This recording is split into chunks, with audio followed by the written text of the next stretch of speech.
Dreaming of her past. The as of yet unnamed girl insulated herself from the cold in a thick hoodie, having no idea what to expect from the game. Silent Hill 3. A fascinating name for a game. There wasn't much she could go off of beyond what the disc looked like and the banged-up plastic sleeve her friend at school packed it in. Where was she going to hide it in the closet of her room? And what he told her. You should play it. It's violent, but that's fine since the main character is a girl. She rules. You'd probably appreciate that. He said, and it was true. She did appreciate that. Somehow, she appreciated it despite it being horror. Violent horror. At the crack of dawn, long after finishing the game, she still couldn't figure out what had enthralled her about it. Was it that she was playing a game that she should hide from her parents? Maybe it was that it was more than just a violent game in some way. It was surprisingly fun. Perhaps it was the perfect form of escapism. A game where you could fight religious monsters and kill a god while being a badass teenage lady up against evil adults.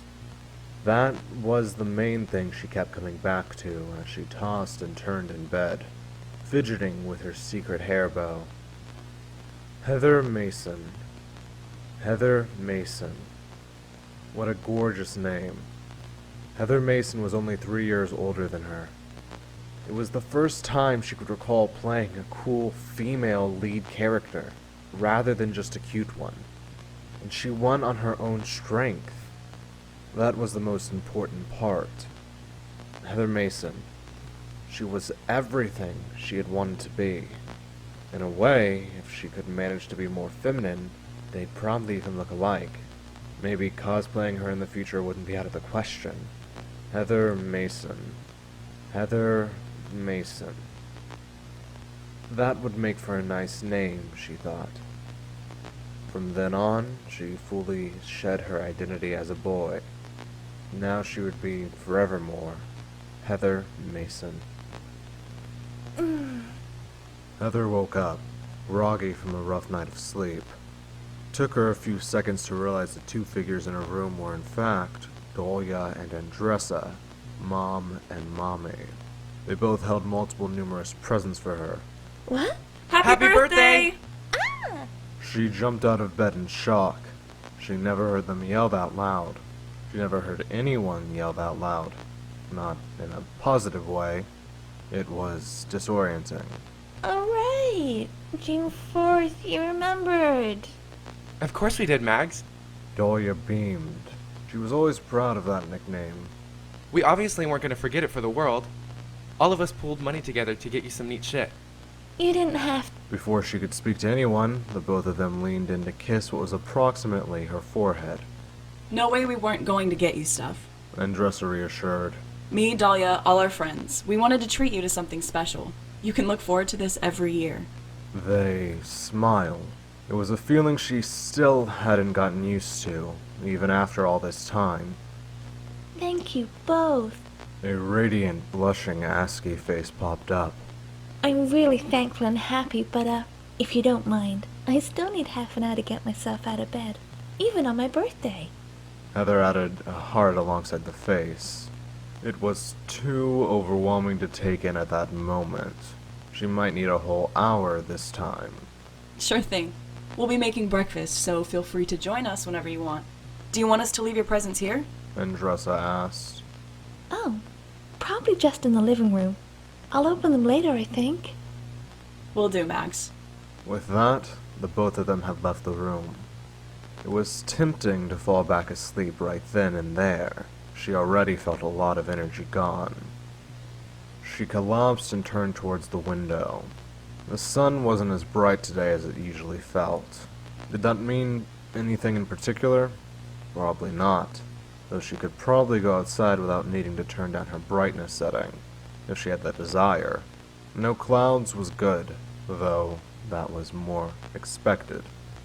There was humming drifting in from the kitchen, and sizzling. Andressa was most likely making eggs. The sound of guns meant Dahlia was getting mad at first-person shooters, most likely. It seemed like any other day. Nothing to prepare for or to seal against.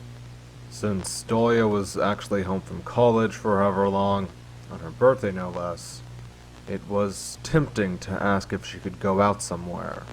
2 months in, and she still had no idea about even the immediate area and where a nice place to go would be. Surely, either mom would have an idea of where to go.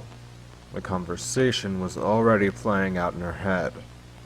Mommy, is there anywhere here we can go to have fun? It's my birthday after all. It might be a bit tricky to swing that with your head, Heather. Is there really no way to disguise it?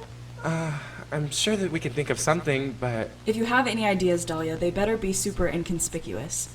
I really don't want to risk anything, especially today. But Mommy... Ugh. She rolled around thinking. They might not have any ideas, or even want to risk any ideas. Was there really nothing? She got up and looked out the window. It was nice that their rooms were entirely on the second floor. The view was pretty good. Birthday views out the window seemed to be more magnificent, though they could only be so pretty each and every day. Out in the distance was where Heather spotted it. There were a bunch of people at some kind of establishment. An arcade, pizzeria, some kind of combination. And all the kids and teenagers, for whatever reason, were dressed up in ridiculous costumes. It took 10 seconds for her to burst out of her bedroom door and shout, digital voice cracking at the excitement of it. I know what I want to do for my birthday! Andressa and Dahlia blinked, taken aback. Andressa Santos dressed up as Lisa. Dahlia Price dressed up as Winry Rockbell. Heather Mason dressed up as the Arcade Hare. Dreaming of hurt. There was only one person outside of the internet that Heather entrusted with knowledge of her true self. He seemed trustworthy enough. His name, it was always out of reach. Nothing but garbled Unicode characters and corrupted data. She had told him 2 weeks after he gifted her Silent Hill 3. That was a scene she could never forget. Hey, He turned around to look at her. I need to tell you something. Can you keep it a secret between us? And so he did, and she felt the safest she had ever felt up to that point. At least around one person, she felt that she could be herself more often. That was all she really needed. They only knew each other since 7th grade, but they hung out enough and were close enough that she felt she could at least tell him most things. She had even seen him defend social justice stuff before, so he had to be fine.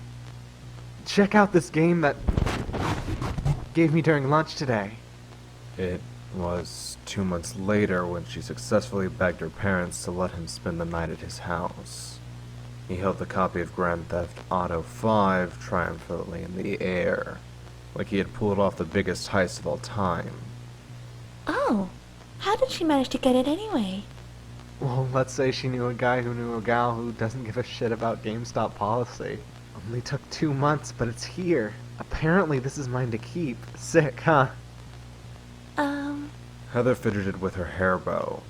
She couldn't even pretend to be enthused about the game, but so long as her friend was happy, it made her feel happy. You just can't let your parents find out, or you'll probably be grounded until college. He got panicky at the thought. She couldn't help but laugh. Yeah, well, they won't. I'm super good at hiding my M-rated games, so they'll never find... Oh wait! This is for you to play as well. He rolled over to his backpack and started rummaging through it. She also managed to get the new Mario game. I know how much you wanted that. It should be here, somewhere. She had to resist tearing up in front of him. Are you sure? You know I won't be able to take it home. Yeah, I can keep it here. I can also keep it safe from my parents. You can play it however much you want. While the rest of the night was hard to fill in from memory, she did stay up almost the whole night on his Wii U playing it, long after he had gone to bed. So, this is what safety felt like. It felt like gaming far away from the trappings of regular life, if only was a girl. A few days later, Heather's friend had gotten in trouble. So, that's why he hasn't been at school, she thought. Later, news had spread through the grapevine of every clique in their minuscule class. Someone had their hands on stolen copies of games, and it didn't take long to follow the trail. Around the same time, Heather's life became even more of a trial to endure. It was months later that she had realized that the hairbow she had lost might have also been found at his house. Of course, that's how the secret got spilled. It's better to confess to being a thief than to be a sin against God. The rat bastard modern-day Judas Iscariot had sold her out, never to look her way again, even as school became her second hell. I have something I want added to me. That was how these conversations usually started. Whenever Heather wanted some new ability, she would bug Andressa and Dahlia about it. It didn't happen often, but there was no reason to fight off the temptation. She cheated death once already, and now had both looks and abilities no other human could achieve. So, what would be the trouble with anything new? Usually, both moms were fine with it. She never really gave much consideration to that. If they were both okay with it, then why wouldn't it be fine? So far, Heather had requested pretty minor things. The ability to make graphics look nicer in games, an icon of her in games that she could control and talk through, the ability to have it automate certain tasks, reminders not to play for too long, for example. Nothing big, certainly nothing that could hurt anyone. There wasn't much else she could think of, except for... Andressa replied, distracted as she programmed.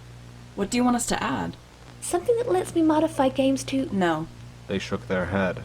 You never seemed like the kind of girl who wants to cheat, so I figure you have another reason for it. My answer will still be no. I don't think it'd be a step too far. I can already make graphics look better, so wouldn't something like removing blood or making skipping forced cutscenes be a natural next step? Would those be the only changes you would want to make? Even if I said yes, you would still say no. A frowning face made out of question marks appeared on her screen. It was the first time she got turned down. She had no idea how to proceed from there. Doesn't Danganronpa have pink blood anyway? Yeah, but it's too much for me even then. You must really like dating Sims, Miss Mason. Heather couldn't help but laugh a little. It's just a matter of principle.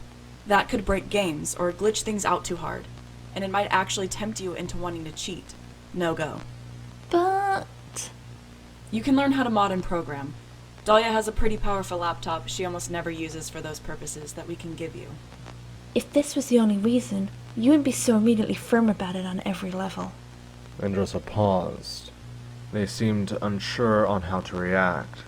10 seconds passed. Then 20. Then 30. It was the first time Heather experienced an awkward silence with either mom, so she didn't know what to do. The screen was replaced with an exclamation mark and teardrops. I'm sorry if I touched on a nerve. I didn't mean to. If I did anything wrong, I can apologize for that. I'm sorry, Mom. Andressa reached out her hand to stop her from spiraling into a never-ending apology loop. She had gotten better about not doing that, and she was only able to catch herself when someone snapped her out of it. She felt her mother's arms wrapped around her, warm and secure. You're fine. I don't want anything wonky to happen to you. Andressa quietly spoke. They tried to be as calm as they could for Heather. I don't know if having something like that can accidentally fuck you up if we're not super careful about it. The more we add, the greater a chance something might go wrong. Maybe it'll be better if I ask Dahlia and we can see what she says, alright? She looked up to them and nodded, feeling a little more relaxed. There were probably more unspoken reasons, but she had come to understand that they weren't the best at being communicative, fitting of a friend. Hell yeah. You didn't even think about it. Look, Andy, it shouldn't be a big deal. We're both smart enough to try and figure out ways it can go wrong and prevent it. It shouldn't hurt Mags at all. Heather shrunk a bit into the couch. She never had the heart to tell Dahlia that it always embarrassed her a little to hear that nickname. We can spend weeks working on it. It shouldn't be an issue, alright? I guess. You sound supremely overconfident, love. Dahlia grinned, and Heather couldn't help but smile seeing her mom beam with pride. Dreaming of an end. Heather ran away from home at the age of 16. She woke up in a panic, body shaking. She didn't like to think about it.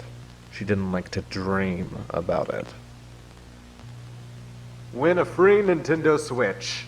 This November 12th, get first in a video game tournament at participating GameStops in Las Vegas, Nevada. Game announced the day of the tournament, and GameStop will ship a free Nintendo Switch to your residence on launch day. Foods and drinks provided. Costumes and cosplay welcome. Power up at GameStop. Can we? Mags, that's so far away from where you and Andy live. Jesus, why? It's the Switch. It'll be so fun to play, and it's free. And I should be good at whatever game they announce. It's no big deal, right? She has a point, though. That's pretty far away. Are you willing to travel and stay at a hotel overnight? We can only do so much. We can stay over there for one night, and we'd have to travel by car if we wanted to go, so it'd be pretty difficult. That should be fine, I think. Heather wasn't sure. The journey seemed grueling, and maybe there was someone who'd be better than her. But then again, the prize was so tantalizing. How could she refuse? She felt more bothered by their reactions. She was worried they were annoyed, even if that was less likely than surprise or fatigue. That anxiety always stuck with her now. Heather, you'd have to take this seriously if you wanted to go. Once we make the plans, we can't afford to back out, especially since Dahlia will come as well. They sighed. At least they can afford to miss classes for a bit. Yeah, I wouldn't mind. I just have to rearrange some stuff and suck up to some professors. My grades are good enough now that it'll be fine. Really, it's whether you two can handle it, especially Mags. Heather looked down at the floor, twirling around a non-existent object. There was the possibility of being overwhelmed, but they've been better at dealing with sensory overloads at home. Going to the arcade for her birthday went well enough, and it was only a GameStop. There shouldn't be much of an issue. The tournament wouldn't last too long, as well if she could be quick enough and good enough to beat everyone. And they seem to be on board now, at least. I can do it. No problem. Then I should be fine as well. Can you come down 2 days before we head there, dear? Yeah, should be no problem. I'll have to send you all my weed as an extra safety precaution since I just bought some, but that's not going to be an issue for you, I hope. Heather grinned. Now she was pumped. She never felt so excited in her life. Dreaming of birth. Heather didn't remember how long she spent in nothingness. There was no reason to keep track of time at that point. Maybe there was something, but whatever called her from the living world had wiped the memory of it. Maybe it was because she was destined to come back that she spent her time in nothingness. Think this could work? I don't know. Armin said it would be fine like this. Her existence pulsated, and the two ladies immediately went on alert. Hey, anyone there? Heather didn't know how to respond in this state. All her thoughts could do was pulsate, with no meaning carried along. Shit, Andy, do you know what to do? I'm thinking, Dahlia. Hey, whoever you are, keep pulsing your thoughts until you can form words with them. It shouldn't be too hard. We have all night anyway. Night. Right. It was night. The opposite of day. Day was the period of time roughly defined as the sun being up. Night was the period of time roughly defined as the sun being down. And the sun was a giant star that radiated light and heat. Alright. What were they doing talking to her at night? How were they talking to her?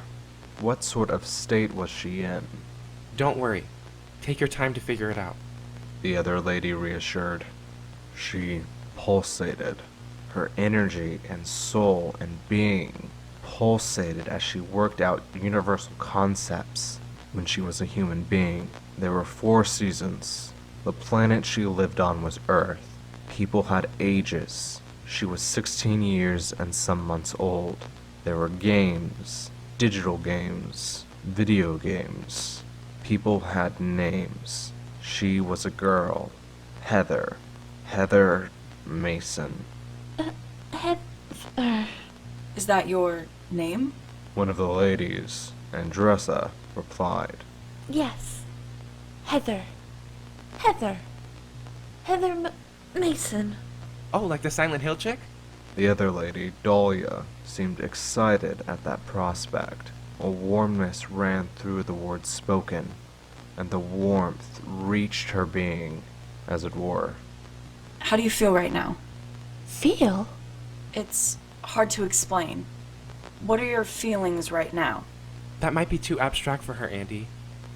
Let's see. Do you know where you are right now? They were at night, so they weren't in nothingness like her. So if they were alive... Hell?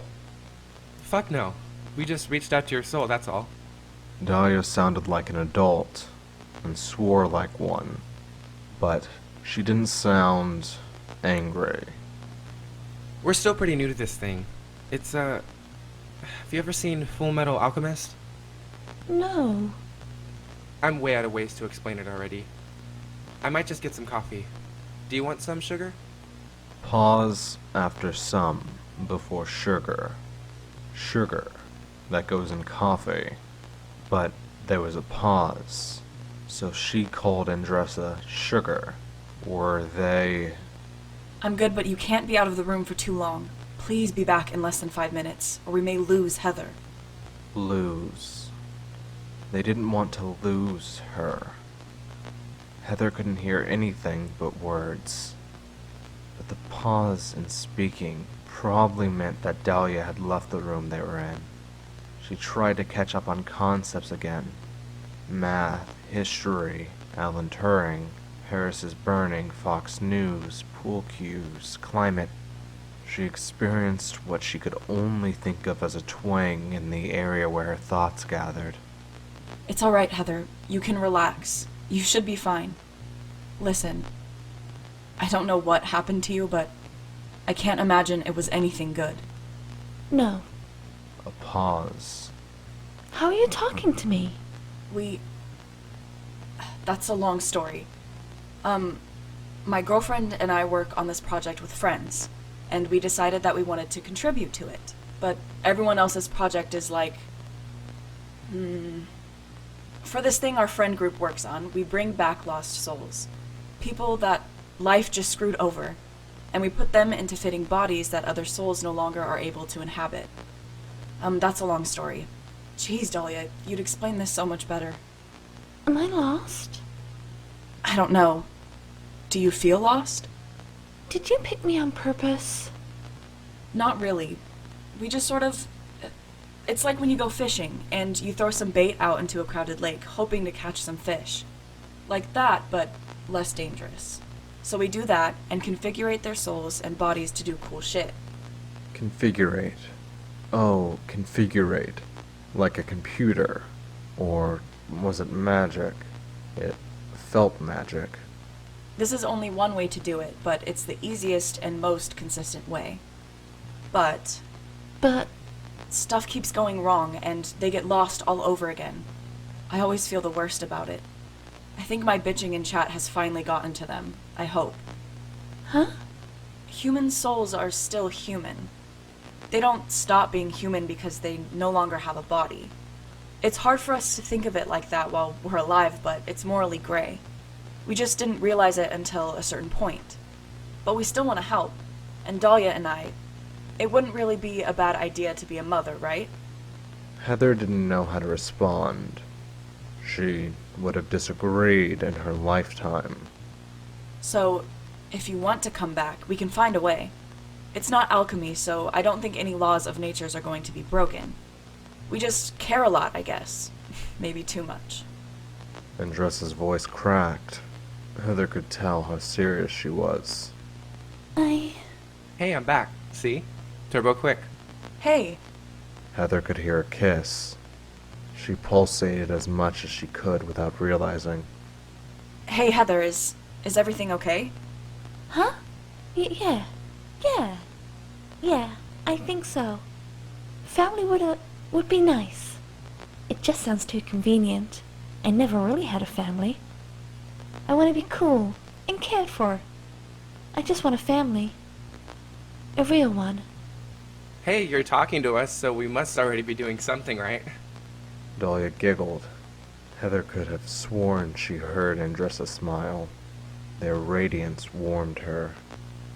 So that's what safety felt like after all. She wasn't sure where it started to go wrong. Maybe it was her fault. When Heather won, she realized it was partly due to all the other contenders acting weird. She didn't fully grasp the situation. The employees were suspicious and wanted a picture of her without her costume. The reasoning still eludes her. Something to do with a photo for the store, whatever that meant. She didn't have a script prepared to head off the situation before it became an issue. She was too bewildered to give a good answer and awkwardly declined to do so. If she had only prepared for the situation, maybe things wouldn't have been so confusing. All it took was an impatient 12-year-old to try to take off her head before confusion took place. When she panicked and took it off herself, chaos set in. Maybe it was bad timing that both of her mothers left early. Dahlia wanted to get some groceries for the hotel that night, as well as snacks for the way back, and Andressa had to check in with the hotel to see if they could check out super early. Plus, their old dealer was right next to the hotel too, so it would be a super quick and lucky break for weed. If they had left 20 minutes earlier, maybe they would have been back in time to help her. If they had left 20 minutes later, maybe all of them could have left by the end of the tournament. Maybe things would have played out differently. But she said it was okay for her moms to go, so she was to blame there. Maybe it was her fault. If she never went in first place, things wouldn't have turned out to be a mess. If she threw or did poorly on purpose, maybe she would have never been asked to take a picture. If she knew what exactly was affecting everyone, maybe she could help them instead of being so engrossed in the game. If she hadn't experienced massive sensory overload during the tournament, no one would have been affected in the first place. If she knew beforehand that her anomalies were likely to cause an issue, maybe her mothers could have solved everything beforehand. If she wasn't into games, maybe none of this would have happened. And now she's stuck, locked outside of a GameStop waiting for police to come. No way to contact her mothers. The sign that she made on her own, and a reminder of what she is, tucked away in her sweatshirt for police to find, are all she has now. It's like Sweet 16 all over again. Dreaming of family. The first thing Heather had asked for before coming back to life was a TV head. I think it would be cool. Was the only reason she gave, and no real other reason was needed. Over the course of the next week, there was a lot of information she had to absorb from her new mothers. Not like she didn't expect it. If she could be brought back to life, anything was possible. It just didn't occur to her the scope of the information she had to learn. After many questions and conversations, she learned some important things. Number 1. Going outside with a TV head would be bad. unless it was to costume parties, conventions, meetups where cosplay was allowed, or on Halloween. Heather realized this when asking for it, which was fine, but still a problem at times. Neither mom could figure out a workaround for it now, but they'd try. If she goes outside, she had to be careful no one tried to take off her head. Nothing good would come of that. They felt very protective on this matter, enough to not even tell her what this was protecting her from. Number 2.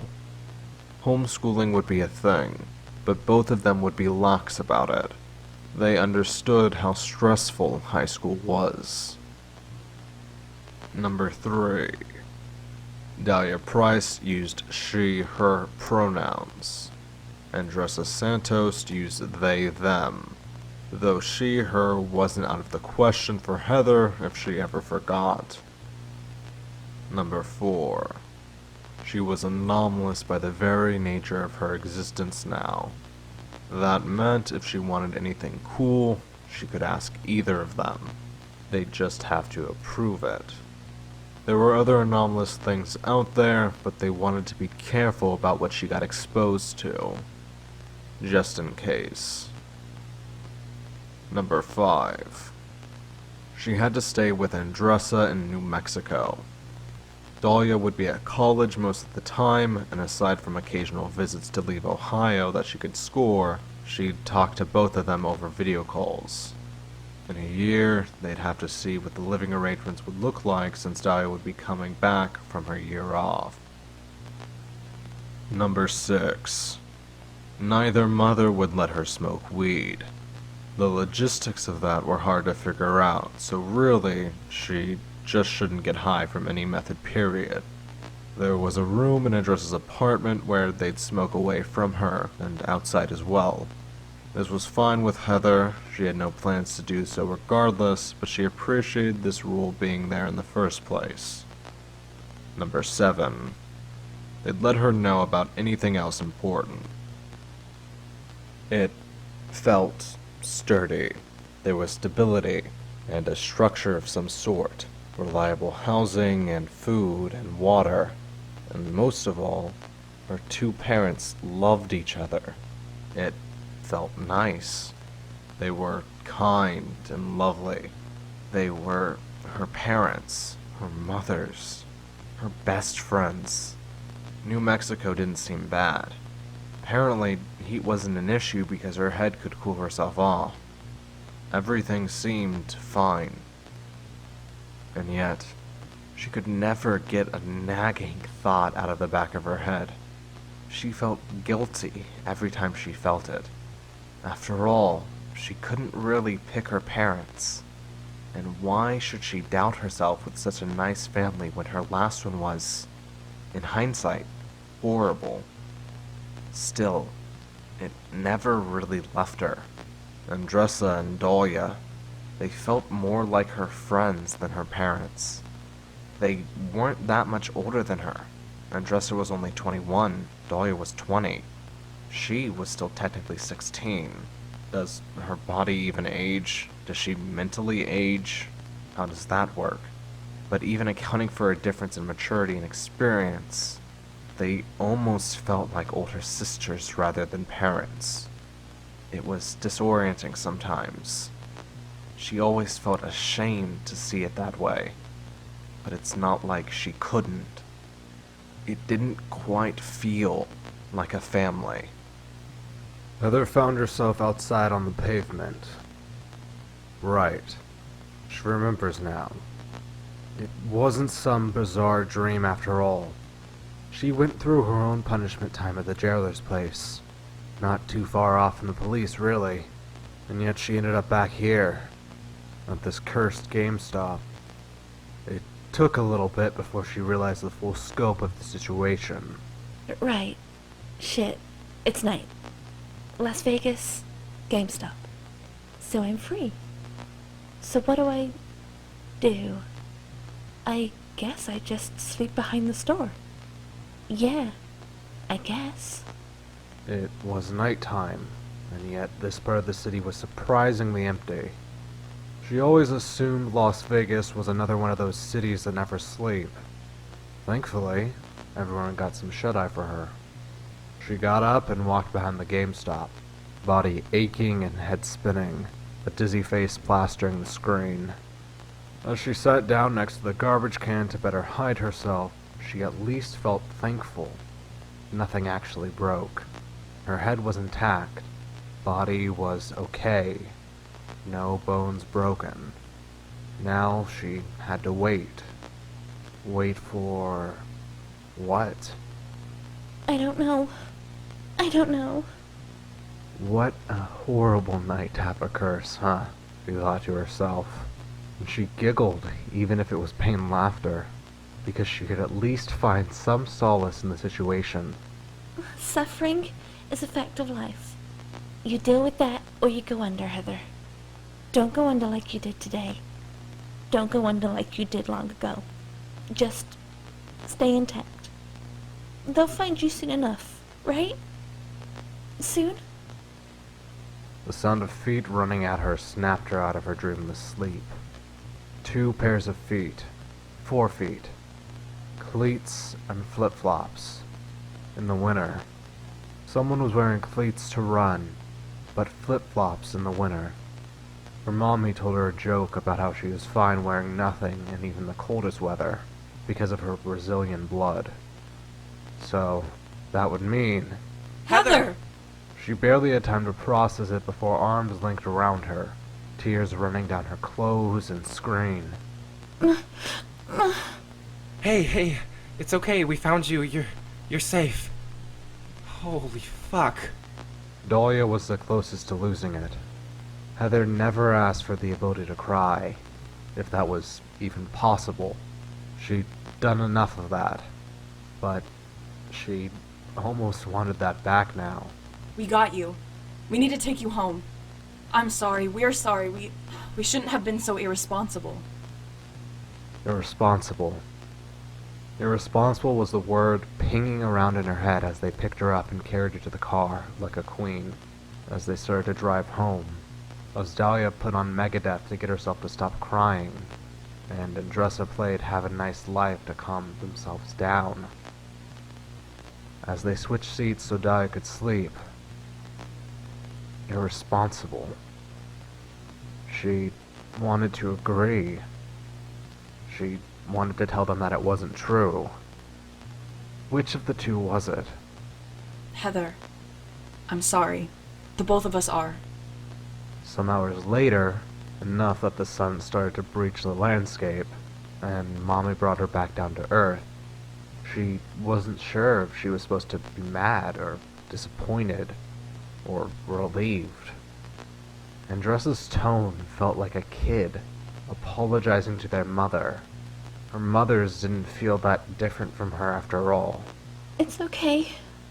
Maybe half-truths would help? Andressa sighed and nodded. They probably felt the same. I think, right now, I just want to sleep. That's alright, sweetie. Sleep as much as you want. Heather leaned onto the window and closed her eyes. It was hard to power down with a road so inconsistently bumpy as the one they were traveling on.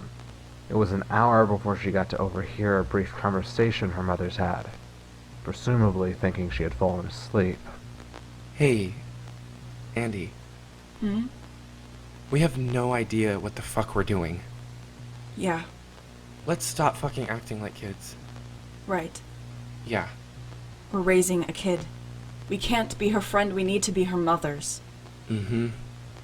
Love you, hun. Love you too, darling. It was the best rest she'd gotten in months. For her technically 18th birthday, Heather got a Nintendo Switch. She let herself believe that she had earned it this time.